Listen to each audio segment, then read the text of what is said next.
हाल ही में हुए लोकसभा चुनाव के नतीजे बीजेपी के लिए खतरे की घंटी साबित हो चुके हैं। यूपी के विधानसभा की 10 सीटों पर होने वाले उपचुनाव ही अब बीजेपी के लिए अपना दम दिखाने का आखिरी मौका है। वैसे तो अभी तक विधानसभा उपचुनाव की तारीख तय नहीं हुई है, लेकिन सभी पार्टियों ने अपनी कमर कस ली है। मामला आर पार की लड़ाई जैसा प्रतीत हो रहा है। भाजपा को लोकसभा चुनाव में हुए नुकसान से खुद को उबारने की बड़ी चुनौती है। चलिए सबसे पहले तो जानते हैं कि प्रदेश की कौन कौन सी सीटों पर उपचुनाव होने वाला है। जिन जिन सीटों पर उपचुनाव होने हैं उनमें यूपी की फूलपुर, खैर, गाजियाबाद, मझवा, मीरापुर, मिल्कीपुर, करहल, कटहरी और कुंदरकी के विधायक इस बार लोकसभा चुनाव जीतकर सांसद बन गए।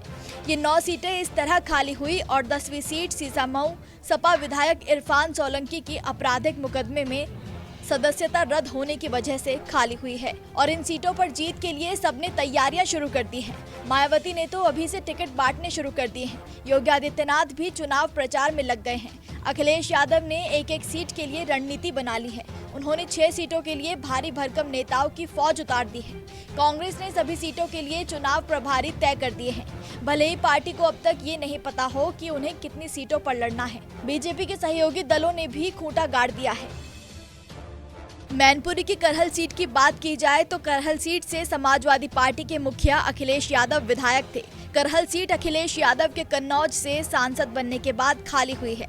अखिलेश ने भारतीय जनता पार्टी के एसपी सिंह बघेल को करारी शिकस्त दी थी। सूत्रों के मुताबिक इस सीट से अखिलेश यादव द्वारा लालू यादव के दामाद तेज प्रताप सिंह यादव को चुनावी दंगल में उतारा जाना लगभग तय है। वहीं करहल विधानसभा सीट से भारतीय जनता पार्टी से कोई फाइनल नाम अभी तक सामने नहीं आया है। अयोध्या के मिल्कीपुर सीट से समाजवादी पार्टी के अवधेश प्रसाद विधायक थे। मिल्कीपुर सीट अवधेश प्रसाद के फैजाबाद सीट से सांसद बनने के बाद खाली हुई थी। अब उपचुनाव के लिए मिल्कीपुर सीट से सांसद अवधेश प्रसाद के बेटे अजीत सपा के टिकट के मुख्य दावेदार माने जा रहे हैं। वहीं बीजेपी के पास भी इस सीट के लिए कई सारे दावेदार हैं। अंबेडकर नगर की कटहरी सीट पर समाजवादी पार्टी के लालजी वर्मा विधायक थे और अब वो लोकसभा से सांसद हो गए हैं और उन्होंने इस सीट से इस्तीफा दे दिया है। इस सीट के लिए लालजी वर्मा की बेटी छाया वर्मा को चुनावी दंगल में उतारने की पूरी उम्मीद है। तो वहीं बीजेपी से धर्मराज निषाद, अवधेश द्विवेदी के अलावा पूर्व जिलाध्यक्ष रमाशंकर सिंह का नाम सामने आ रहा है। कुंदरकी सीट से विधायक जिया उर रहमान अब संभल जिले से सांसद बन गए हैं। सपा नेता के इस्तीफे के बाद ही इस सीट पर उपचुनाव होने वाला है। आगामी उपचुनाव में समाजवादी पार्टी किसी मुस्लिम चेहरे पर ही दांव लगा सकती है। इस सीट से पूर्व सांसद एसटी हसन भी दावेदारी पेश कर रहे हैं। जिया उर रहमान के पिता भी इस सीट पर मुख्य दावेदारों में से एक हैं। कानपुर के सीसामऊ विधानसभा से सपा विधायक इरफान सोलंकी को जाजमऊ आगजनी केस में 7 साल की सजा सुनाई गई है। ऐसा कहा जा रहा है कि समाजवादी पार्टी इरफान सोलंकी की पत्नी को टिकट देगी। इस सीट से भारतीय जनता पार्टी की तरफ से काफी सारे दावेदार हैं। इसमें पार्षद से लेकर कई बड़े नाम शामिल हैं। भारतीय जनता पार्टी के सांसद अतुल गर्ग लोकसभा इलेक्शन में सांसद बन गए हैं। साल 2022 में हुए विधानसभा चुनाव में गर्ग ने गाजियाबाद विधानसभा सीट से जीत दर्ज की थी। बीजेपी ने इस सीट से समाजवादी पार्टी के उम्मीदवार विशाल वर्मा को करारी शिकस्त दी थी।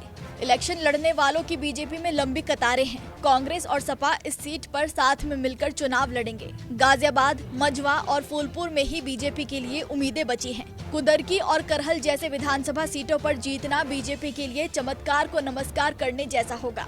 टिकट को लेकर जबरदस्त मारामारी मची है। कांग्रेस और समाजवादी पार्टी का गठबंधन जारी है, लेकिन दोनों में एक दूसरे के खिलाफ दम दिखाने की भी तैयारी है।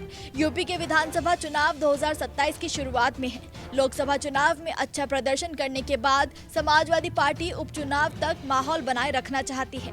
बीजेपी के लिए ये मौका है अपना दम दिखाने का, एक संदेश देने का कि बाजी अभी भी उनके हाथ में है। नमस्कार, मैं हूं मानक गुप्ता। अगर आपको हमारा ये वीडियो पसंद आया हो तो इसे लाइक और शेयर जरूर करें और हाँ, हमें सब्सक्राइब और फॉलो करना ना भूलें ताकि आप देश और दुनिया की कोई खबर मिस ना करें। तो जुड़े रहिए हमारे साथ और देखते रहिए न्यूज़ 24।